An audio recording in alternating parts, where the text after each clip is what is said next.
Om Namah Shivaya.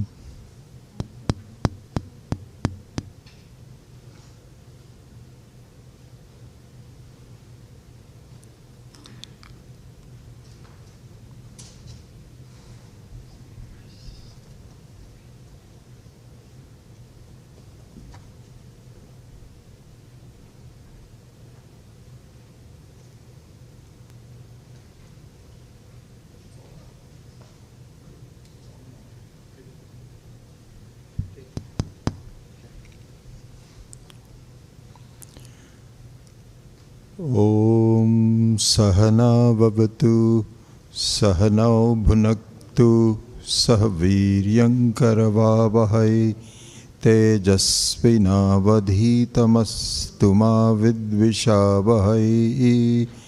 Om Shanti Shanti Shanti. So this is the evening class, and you know what that means. So we change, it's a change of pace. The unfolding of the wisdom directly is the subject of the morning class. And a understanding and an introduction to the structure of this book, ShriRudram, is the subject of the evening class. There will be some pockets of the unfolding of the vision from time to time, but that is not the main purpose of the evening class. This is much more to make sure that you are left at the end of the week by having an overall idea of what how it is structured, what the intent of the vision is, and so on. So in that sense, the evening class, 5 o'clock class, is more academic than the morning class. So as long as you understand that, so what that really means is that I'm going to go through a review of the Anuvakas, the 11 Anuvakas, the 11 chapters, almost completely by the end of this week. So I will rush through, and what that would mean is that we don't have time to look into the individual words of each mantra, of each Anuvaka. We probably won't have time to do that. But I think with Swami Dayanandaji's book in your back packet, you can complete that picture on your own. So I just want to make sure that your expectations are done that way, and this is how we are proceeding. Okay. So what we have seen is there's one piece of it that was left unfinished. And that piece that was left unfinished is the overall structure. What we saw was that Anuvaka 1 is a compendium of the entire structure, just like Bhagavad Gita chapter 2. So it has both prarthana as well as namaskara. And so it's an introduction. And in that sense, it is an upakrama. Upakrama means the beginning. You remember, this is a good verse to commit to memory. So this is what is called. We just did this in California in the last few weeks in our YouTube classes. And so that is, how do you determine what the central theme is? And so there are 6 ways of looking at it. It's called Upakrama Upasamhara Abhyasaha Apurvata Phalam Arthavadaha Upapatticha Lingam Tatparya Nirnaye. So in the Tatparya Nirnaya, in the ascertainment of the Tatparya means what is the main purpose, what is the main subject matter. In ascertaining that, there are 6 things that you should be cognizant of. One is Upakrama, which means the beginning. Upakrama Samhara are connected. This pair is called This is a pair which is one segment, which is beginning and end. We talked about this in our previous classes. So whenever you have a speaker giving you a talk on a given subject matter, then some kind of a in-depth talk, what they should say, and this is the same thing in writing a text, what you should say, an article rather, not a text but an article, what you should say is, here is what I'm going to talk about. Then you talk about it, and at the end of it you say, this is what I talked about. This is clarity, this is completeness, this is thoroughness. This is what it really means. So that's exactly upakrama, upasamhara, beginning and the end. Then abhyasa. Abhyasa means that it must be repeated. So you shouldn't just say, oh, I've already done this. What you should see is that, my God, this is important because it is being repeated. And I think it is repeated for the fact that many times when we are given a truth, our minds are wandering. We're going here and there. So if the same thing is talked, the next time you say, oh, this is interesting. It's not interesting, it's what already given to you before. You should have been paying attention to it. So this is called abhyasa, repetition. Then comes a very interesting thing. It's called apurvata. So I'm going away from the subject matter just to give you that introduction. Apurvata means one that is being given for the first time. This was not possible anyplace else, any other time. This truth, that can be done in various texts and so on, but this is an amazing fact. This is what is called apurvata. Anyway, not enough time to go into that. We'll do that some other time. Then the next one is phalam. Phalam means, what does it mean for me? Why should I read this? Why am I listening to this? All that is important, phalam. Then arthavada. Arthavada means praise. So it should be emphasized, and this is worth doing.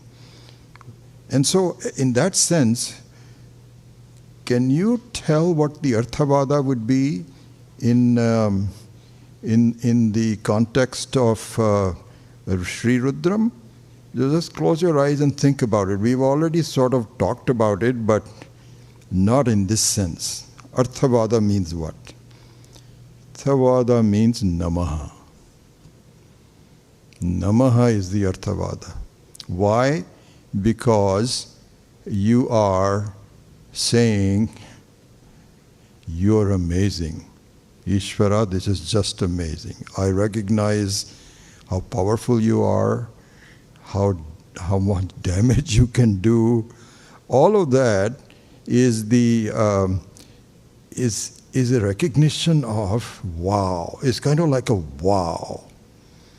So this is called arthavada.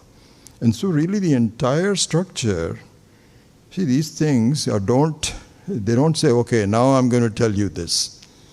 If the speaker may say that, but the text doesn't say that. Then he says, okay, now I'm going to start praising you.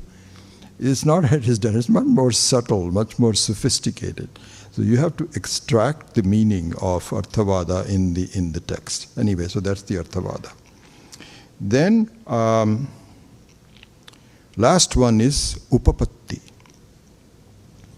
Upapatti means the logic behind it, the consistency around it. So this is called upapatti.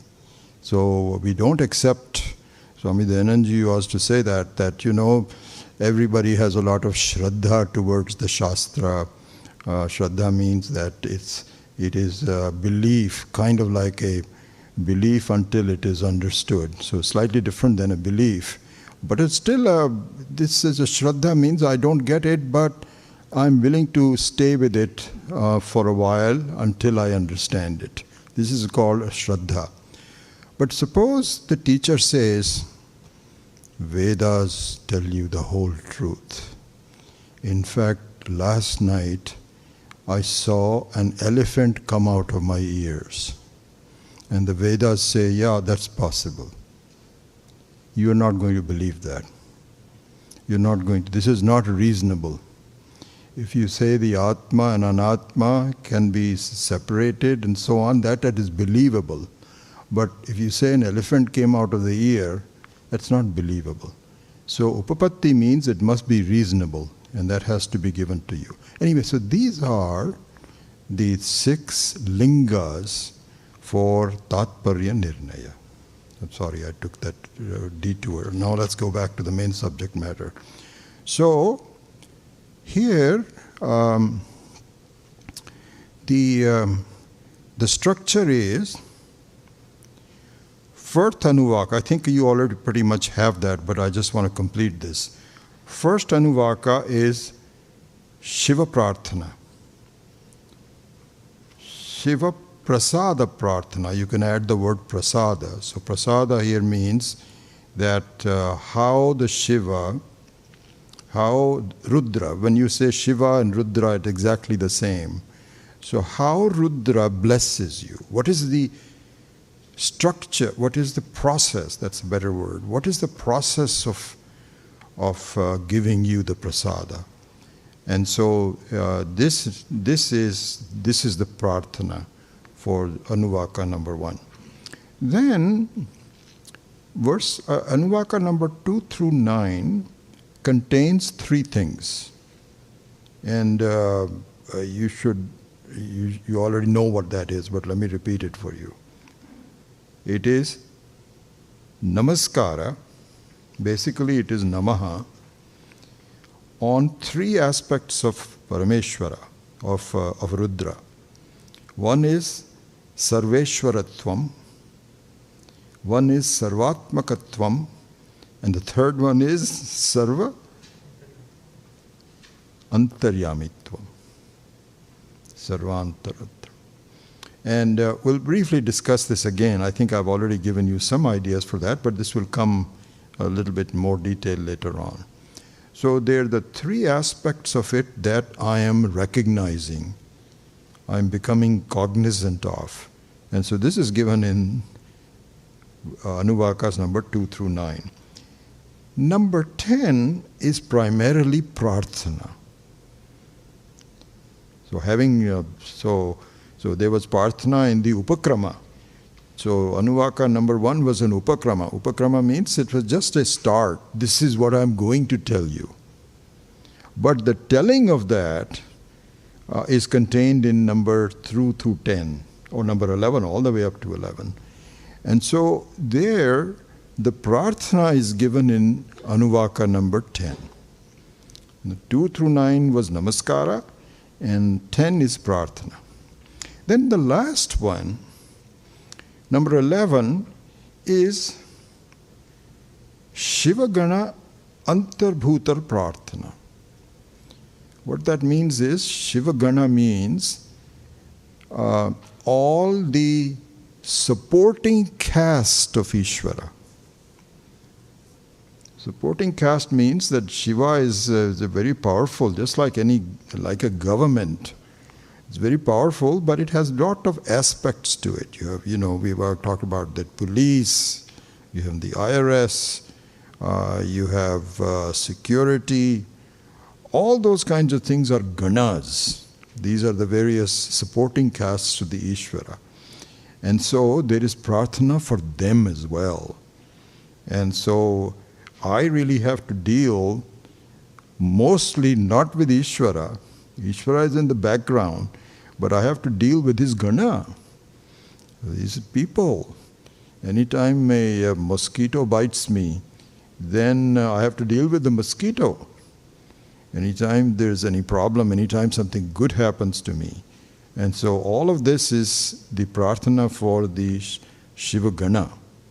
So this is called Antarbhuta. Antarbhuta means it is within the Ishvara. There is nothing new about it, but it completes the whole picture. Anyway, so now you have an overall structure of ShriRudram. Right? Okay. All right, so let's go forward.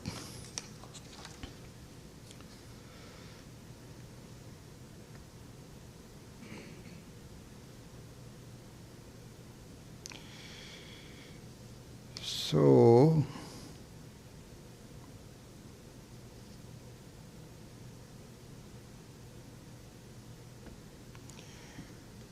the reason I'm pausing a little bit is because we have already touched on some aspects that I was going to cover. And I don't want to just repeat it because we have already done that in the last few days, so I don't want to. Like, for example, the Panchavritti. Okay, in fact, I think I'll just very briefly commented on that.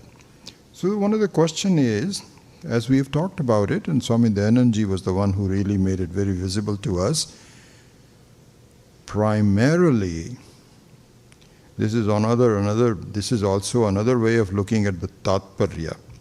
Primarily, ShriRudram is a apology.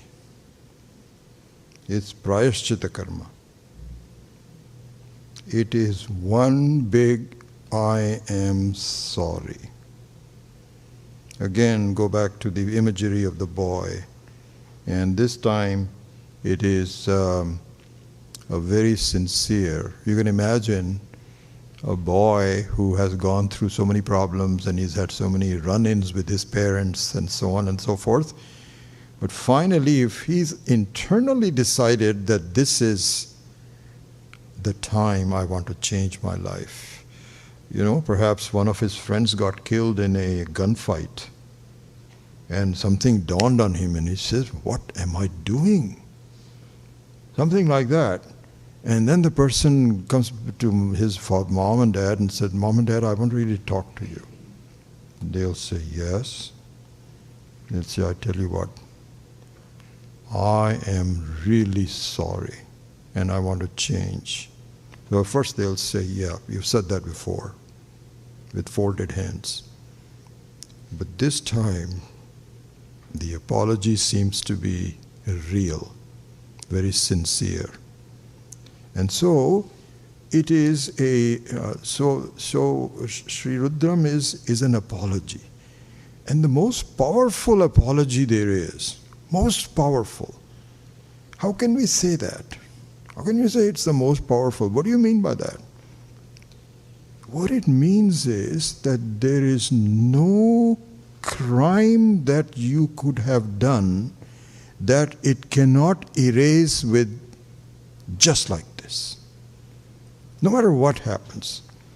And in fact, we have a tremendous background in our lives from our previous lives. You know, oftentimes our acharyas will point out that if you look at each person, we are really a tip of an iceberg. That's the best way to look at it. I often think about people like this. We are a tip of an iceberg and a floating iceberg. Sorry, that should be clear.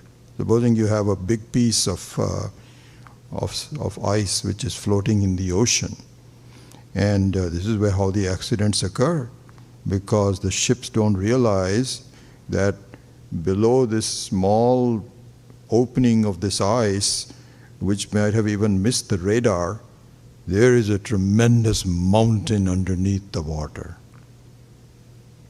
And so each one of us is a tip of the iceberg. Behind us, there is a lot in store from our previous lives on how the future actions will be, where we are going. This is very temporary. Our taking on this particular form of a human being, man, woman, Indian, American, whatever it is just a very small sample of the role. Behind this, there is a tremendous amount of vasanas and samskaras, of good and bad, sanchita karma. All of that is really stored, not visible to us. We have a new granddaughter who's 15 months old. And honestly, I look at her, name is Sanya, and I when I look at her, I just say, my God, how did you decide to come to our family? how did you get born in our family? And I say that to her also.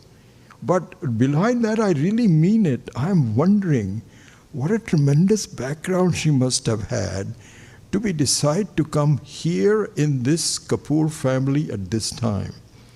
Well, whatever we can give her about love and so on and so forth. So there's a tremendous amount of karma behind us. And sometimes, I mean, that is one of the positive things, because I'm very happy that she's healthy so far, and she has got good parents and good grandparents so to take care of it. But you look at some of the other people who have had so many problems. You are born with some huge issues and so on and so forth, with limbs missing and autistic and so on and so forth. They have done a lot of things in the background that brought them up to this point, which is not visible. You can only infer from it. And so the autism, of course, is a different thing. I'm not sure that I can do that. But supposing there is a person who has done a lot of bad things in the past and continues to do that in this life. But if this is understood, then the whole thing can be wiped out. Their whole problem areas and so on will be. This is how powerful the blessings of this are. So this is a huge I am sorry, not an ordinary one, but powerful one. So here, Swami Maheshananji said that there are three types of people that can benefit from learning ShriRudram. Okay? One are people that don't believe in Ishvara. You ask somebody, do you believe in God? And they'll say, I'm not sure. No, I don't know. They're looking for some evidence. They don't find any evidence of God being present. So they say, no, I don't do that. But I heard this chant on YouTube the other day, and with the swaras, Om Namo Bhagavate Rudraya, Namaste Rudramanya, like that. And they'll say, that sounds very interesting. They don't have idea about what God is or anything like this, but they love the chant of it. And you see people like this. They'll say, I love this. This is nice. And you don't want to look into it. You just chant it. You will get a lot of benefit from it. Lot of benefit from it. Whether you believe it or not, just the very fact that you... And I think you had a question, Nilima, the other day, that what Karmakand does. Karmakandis can also, yes. You know that, I don't know, I am not an expert in this, but in karma, in some of the pure Karmakandis, they don't believe in Ishvara. They don't believe in Ishvara. They believe in karma. They believe in Vedas, but not in Ishvara. Amazing. Just incredible. And of course you have the whole Sankhya. The Sankhya people, they don't believe in this. Buddhism, Jainism is not just something couple of people don't believe it. There are, out of 6 billion, I would say probably, 4 billion people do not believe in it. But if they chant ShriRudram, they will benefit even if they don't believe in it. So this is the first section. The second one are the segment where you have some cursory knowledge of Ishvara and you have not really looked into it very much. But you believe in some kind of a higher power, and but you are much more interested in making sure that you remove some of the problems in your life, and you are looking for all kinds of help. So it got other people also, and Ishvara should be also helpful to you. So if they chant ShriRudram, they will definitely benefit a lot. And so here the chanting would be without any understanding. And without really any understanding, you just chant it, but you have a certain shraddha towards it. But they are a different segment, which is because they know a little bit about Ishvara. The third one is you. And you are a jnani. You are a jnani. Jnani means that you are a very small segment of people that not only just have shraddha, you don't have mumukshu, you're a jigyasu. You want to know. You're serious enough about, you have changed your focus in your life so that you have a focus towards an understanding. Something is fascinating. I want to really get to a point where I'm completely free. There's something fascinating about it, and I want to know more about it. And so for that, this has an enormously different meaning. And so just like, for example, I don't know, I'm just making up an example, that supposing somebody, supposing you have a big scientist, and the scientist is also a very kind person. And so supposing a high schooler goes to the scientist and says, "Sir, I don't understand certain things, but can you please help me with my homework?" And so the scientist will say, "Sure, yeah, absolutely. I'll be happy to help you." But if somebody wants to understand what quantum mechanics is, how energy and mass can be equated, what is E is equal to mc squared, what's contained in Akasha. Don't distract me. If I go into Akasha, this would really I won't be able to finish it, so let me restrain myself and not talk about the quantum mechanics in Akasha. But the point is that the same scientist who actually unfolded the truth of quantum mechanics, supposing it's an Einstein or somebody like that, they can help somebody with the homework, a high schooler. Piece of cake is no big problem. They can do that with their eyes closed. But if somebody comes to them and says, "Can you please explain to me the mysteries of what you have created," and so on, they'll say, "Fine, sit down, let me tell you." And so there are different segments of the people can benefit from ShriRudram. That's all I wanted to say.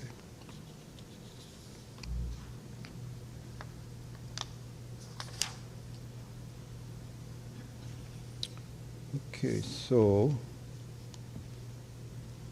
what I should do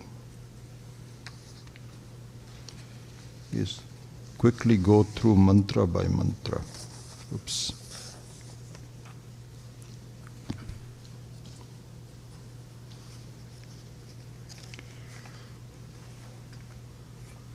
All right.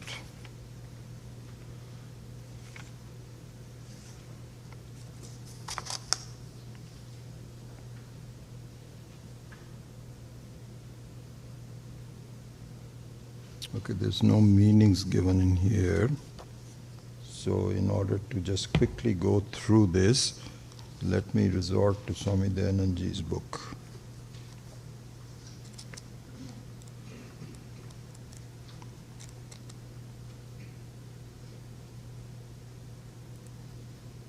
Yeah, I think that's what I will do. I will quickly go through some of the meaning and then pause from time to time. Already half hour has passed, so I want to really go through this. Okay, so the first mantra we have already gone through this morning. Remember, we saw the English translation, so I won't do that.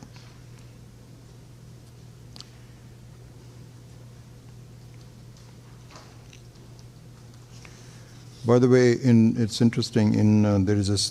There's always some interpretations of the number of mantras and so on. In Swami Maheshanandaji's book, both 1 and 2 are considered one mantra. In Swami Dayananji's book, so the second mantra is Yata Ishu Shivatama Shivam Babhuva Te Dhanuhu Shivasharavyaya Tavatayano Rudramidaya. So in Swami Maheshanji's book, this is considered, both are considered number 1. It's a long mantra. But here, on page 25 of Swami Dayananji's book, it is a separate mantra, number 2. And he says that we've already done this, that your arrow has now quietened down, and may you now bless us, make us happy with these quietened down ayudhis, your weapons that you have. May you do that. So this is number 2. Then we go to, so this is where I'm just quickly going through. I won't really pause and explain this in a lot, because that's going to happen in the morning classes. So let me go to mantra number 3, which is on page 28. So Yata Ishu Shivaha, Yate Rudra Shiva Tanura Ghora Papakashini Tayanas Tanuva Shantamaya Girishantabhichakashihi. So here he says, Hey Rudra, one who resides in the words of the Vedas. So this is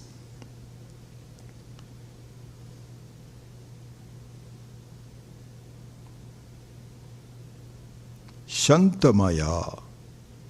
Shantamaya. So Girishanta, so no, sorry, here. Hey Girishanta. So Hey Rudra, and now a quality is given to Rudra, Girishanta. So Girishanta, so the word Giri has 2 meanings, and you have to look at the context of the word Giri. One of them is the top of a mountain. The other one is the words of the Vedas. The Vedas themselves, the content of the Vedas, the words contained in it. Because as we will see this in more detail, probably in the morning class, what is important for us to gain freedom from all of our punya papas and so on are words. Words are extremely important. And words convey to a person that understands them. The Mahavakyas, Tattvamasi and Ayam Brahma, Ayam Atma Brahma, etc., Brahmasmi, etc., all are words. But the words are not just simple words, they convey a deep meaning. This is kind of like, the adult joke we talked about, that analogy. So adult jokes also are some kind of words. But a 2 or 3-year-old doesn't get the essence of what it is.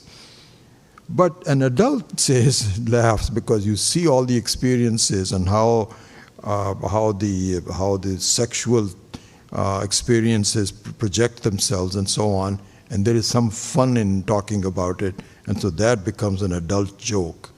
So similarly here also, the words are the most important. Vedas, how they reveal themselves to you, how they reveal you to you as a mirror. Those are the words that they're talking about. So the Girishanta this is an interesting word, if I can just look at the Sanskrit part of it. So Giri means here the words of the Vedas. Sham means sukham, pleasure, peace, pleasure, happiness. Sham, this is where how the word Shankara comes from. Sham karoti iti Shankaraha. So Sham means blessing. Ta is short for Tanoti. Tanoti means it reveals. it expands, it manifests. That's the word I think I was really searching for. So the one, hey Rudra, you who are nothing but a manifestation of the blessing of the words of Vedas. This is what is the meaning of Hey Girishanta. So, and there is a secondary meaning which in sort of time I won't go into. Anyway. So now, let's just look at the meaning of this whole mantra. So he says, this is Swami Dayanandaji's English translation. O Rudra, one who abides in the words of Vedas. Swami Dayanandaji was very fond of using the word abide. I remember that from, it's a good word, I really like it. Abides in the words of the Veda. May you reveal the self to us. And through that form of blessing, which is non-frightening, auspicious, and which reveals the pure self. So, this is, if you want to look at it this way, make a quick note, this is upapatti. See, this is upapatti.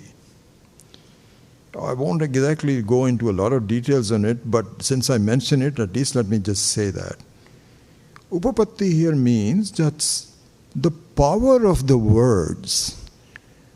See, it's interesting to pause and just think about it.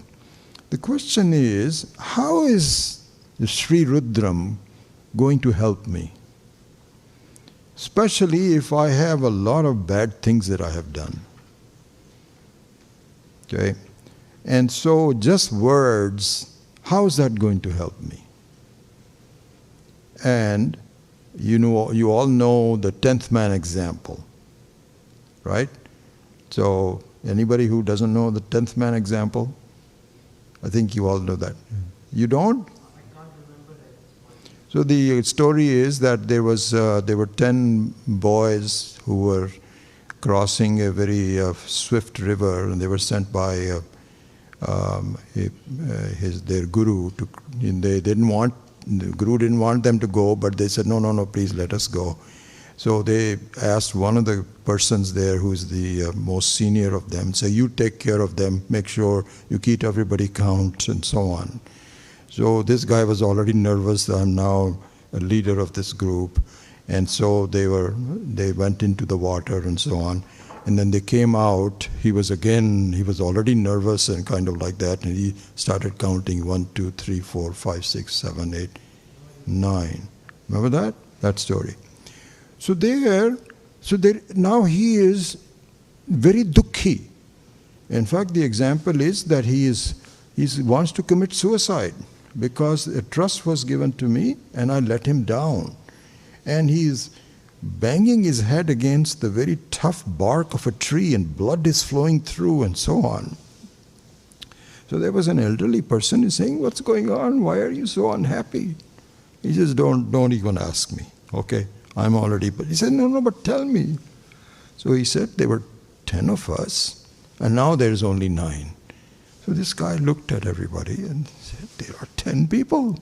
What is he talking about? So he says, no, there's only 9 people. He says, okay, stand together in a straight line. Okay, don't go here and there, so that you are very clear. So he says, okay, count. This person, number 1, 2, 3, 4, 5, 6, 7, 8, 9. You are the 10th person. Simple words. Completely removed his dukkha. So, words can be very powerful if conveyed to the right person at the right time, and in the same manner. And so here, this is very interesting in this example. This is a very important example. There are 3 or 4 examples. One of them is the rope and snake example. And this 10th man example is so powerful. So in this example, what is important is getting all of the 10 people to stand very clearly together so the counting is not an issue. Because, sometimes supposing just the other day I was counting, so I can miss some people, who know Hindi. Is it 5, is it 6 or something? No. If you all stand in front of me, I have no problems in counting, right? That part is very important before the words become effective. Similarly here, in the words of the Vedas, this way of analyzing is extremely important. And so the Panchakosha Viveka in the Taittiriya Upanishad, or the Avasthatraya Viveka in the Mandukya Upanishad, is the method of systematically seeing what you are not this, right? Are you this? No. Are you this? No. You're not this. That's why He is who you are. And so the words are important, but conveyed to the right person at the same time. Okay. So may you reveal the self to us through the form of blessing. Actually, the words will come even later on. But here he says, let's see. Yeah, here it just simply says the body, through your body. The words will come a little bit later on. Let's go to verse number 4.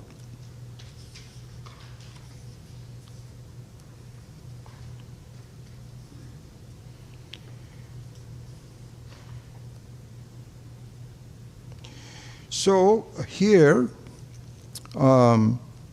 particularly the arrow is highlighted. So, O Lord, make the arrow that you're holding in your hands ready to target a blessing. The protector of all, abiding in the words of the Vedas, do not hurt another beings of the word. And so, somewhat of a repetition, but somewhat of an emphasis on the arrow, which we briefly talked about as symbolizing the jiva. And so a lot of explanations will come. This is still an upakrama. This is just a kind of an introduction to what is going to come. Okay.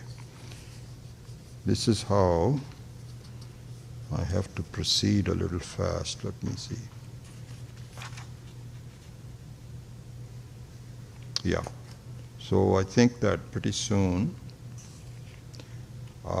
So here is where number 5 is where the words are highlighted. So he says, Shivena vachasa tva girisha chavadamasi yatha namaha sarvamit jagat ayakshman sumana asat. Let me just do this in translation first. Again, O Lord of the Vedas. So here you can say not only the one who abides in the Veda, but one who is the Lord of the Vedas. Means that one, in fact, the Vedas is nothing but the body of Ishvara. This is where the knowledge is. Again, it was not created by Ishvara, that is Ishvara. That is the creation. In the form of wisdom is also part of that. So, O Lord of the Veda, we pray to you with auspicious words in such a manner that we become free of disease and have a happy mind. And so here, we pray to you with an auspicious words means the same auspicious words that you gave us, we are now internalizing it and we know this is true. So when you say Tat Tvamasi, you are that, I see that as Aham Brahmasmi. So they are exactly the same, you can say you are free. And then I can say, yes, I am free. And so these are the auspicious words which actually came from the Vedas themselves. So this is where the words were highlighted. Number 5. Quickly going through number 6.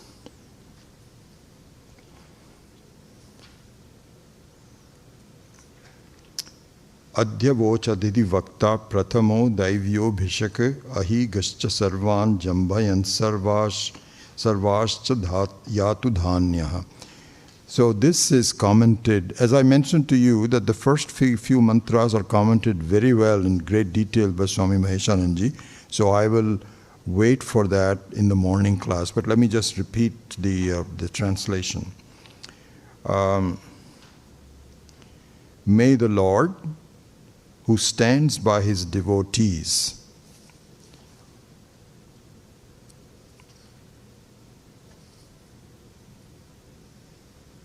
yeah, this is interesting. Here, as whenever you have two Mahatmas both commenting on something, they can interpret it slightly differently. This Adhivakta is one of those. Here, Swami Dayananji says, who stands by his devotees.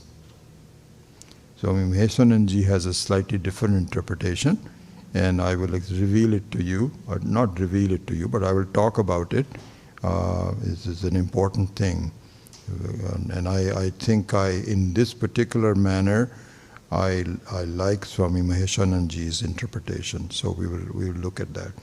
So may the Lord, who stands by his devotees, who is the foremost, who dwells as the inner self of the Devas, removes the diseases of samsara, and destroys all snakes and so on that harm from the front, and all spirits and so on that espouse my cause. So here, Swami Maheshananji actually, so you see, this is another example of a Swami here, Mahatma, who is talking about the Adi Daivika version. When you're talking about snakes and spirits and so on, then of course they're different from us, right? But in Swami Maheshananji, you will see an Adhyatmika view of this. What does it mean? Again, this will come in the morning classes. And so, in that sense, really, just very briefly, I am the problem, not anyone else. I have to fix it. I'm responsible. And so all of that is really given in terms of Adhyatmika view. And so in some sense, this makes a lot of sense to me, because when I take up a book or any other thing, the question is, what do I need to do and how will it benefit me? So there, the whole thing is Ishvara is brought to you as your own view of your life and so on. And I think it's more effective for me. But you can also take it as an Adi Daivika view. It's not wrong. It is not wrong, because there are real snakes, there are real spirits, no doubt about it, and they do harm us. But there is equal view of the internal snakiness and so on, which has been brought out. So in that sense, really, both of them really have a validity of this matter. So this is that. Okay, then number 7. 10 more minutes. This is an interesting verse.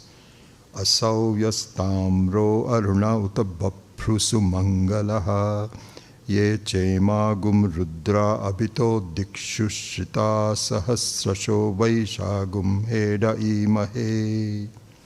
So here, this is one area that we can maybe pause. There's a couple of areas we can pause a little bit, and this is one of them. So let me just forgive you the translation. So, the same Lord in this sun in front of us, the same Lord is this sun in front of us with reddish hue at the time of rise, light red after rise, and golden hue thereafter. We pacify the anger of thousands of Rudras. These are all Rudra Ganas, the supporting caste, through our praise, who have resorted to the quarters on all sides of this earth. So again, in one sense, this is an upakrama.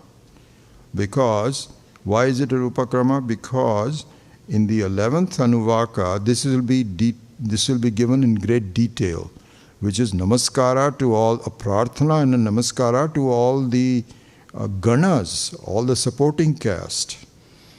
May the IRS don't bother me. May the police not arrest me. Those kinds of things is all given in the Gana, but is mentioned here as an Upakrama. But this is the beginning of an important revelation of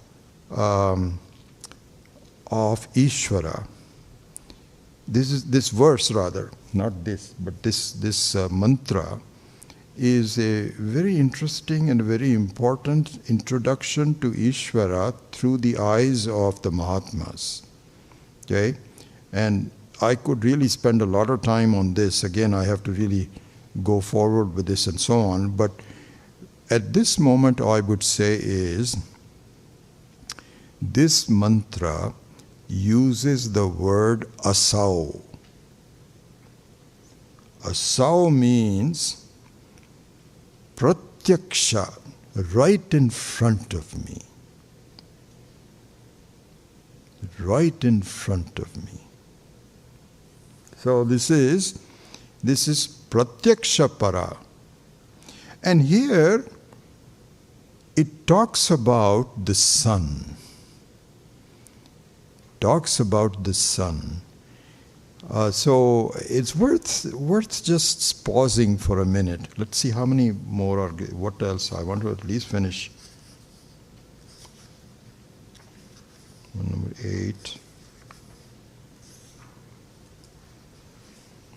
There's more than that, so I can't finish it. But let me at least finish this point, and I think we'll see. I don't know if we can go beyond 6 o'clock. A few minutes. I don't know. We'll see if he comes back, then we will stop.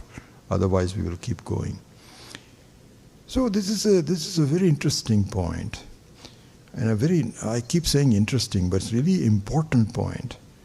That my view of the nature of Ishvara is it's right in front of me, and I don't get it. This is the thing. No, I don't have to search anywhere. So it is something which is easily visible to me, but I don't recognize it. You know, I mean, the classical example, again, the power of the words. The power of the words is that supposing you had, we use this example in our classes, so I'll just use it. Supposing you have the Deputy Prime Minister of Belgium visiting, and one of your friends, one of your people brought him into your house, a very important person, and you don't pay much attention to him. Not attention to him. Then your friend says, do you know who this is? This is, or you can even say the Prime Minister. The Prime Minister is not going to come, but Deputy Prime Minister can come. So say, this is the Deputy Prime Minister of Belgium. And you'll say, what? Oh, I'm sorry, sir, please sit down. Can I give you some drink? So all of a sudden, the words reveal the person that was already your experience but not recognized. So this verse, asau yas tamraha, the sun, does that in that manner. So just a few words on the sun, on this. So sometimes, you know, we talk about the sun and all of that. Do you have any idea of what the sun is? Imagine that you have to create the whole universe. Imagine that. You have to, nothing is available. I mean, nothing is visible. There is nothing there. So now you have to have a creation. Supposing you are the architect, you are the engineer, you are the creator, you are everyone. What would you do? Would you not like to have light as one of the things that you will do? Because nothing is there at this point. There's no light, no darkness, no nothing. No activity is possible and so on. It's just blank. Just like pralaya. Or forget about pralaya, this is laya, which is deep sleep. Nothing is there. To create something, what do you know? You need to have some light. All right? What about some heat so that you feel comfortable? Yes, you need to have that as well. All right, so like engineers who first start with the CPU, Central Processing Unit, and then add all the other things. The sun is the Central Processing Unit. I know Swami Dayanand used to say that. He says, do you know something? If the sun was just 1,000 miles closer to us, maybe 10,000 miles, we'll all burn all completely. If it was 10,000 miles farther from us, we will all freeze. So this has been so carefully architected in terms of the seasons and so on and so forth. This is not the Ishvara. Can't you see that this is the handiwork of Ishvara? And Ishvara himself is really now revealing your existence, making your existence possible. So when you do Surya Namaskara, should you not remind yourself of the presence of Ishvara? This is what this verse is talking about. Asau vas tamro uran bhakva. All of that. So this is the meaning of the word asau. Asau means pratyaksha. And we can go on this point. We just recently concluded a section in our Tuesday night class on Kena Upanishad. And the Kena Upanishad makes this very, very clear. Sort of beautiful one. So he says, the student asks the teacher, impelled by whom does a mind work? Who makes my mind? Who makes my body work? All my thoughts and so on. And so he was expecting us that this person makes it worse, this one. So he says it is shotrasya shotram manaso manaha. And so the words have to be indirectly told. Don't you see that you and your own Atma is really... Anyway, so it does that. So this is pratyaksha para. So say similarly here also, this now ShriRudram gives you an idea of looking at Ishvara on something which is experienced by you but not recognized. And so here Swami Maheshananji goes crazy. He has maximum number of, and I don't think we can go through the whole thing in this class, but I will bring in some aspects of this when we go to the morning class. And I think we'll be able to cover this at least up to this one here. So with that, I know Ganeshanji is all ready.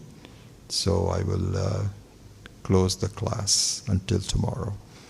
Om Asato Ma Satkamaya Tamaso Ma Jyotirgamaya Mrityor Ma Amritam Gamaya Om Purnamadav Purnamidam Purnat Purnamudachyate Purnasya Purnamadaya Purnameva Vashishyate Om Shanti Shanti Shanti Harihi Om Shri Gurubhyo Namaha Harihi Om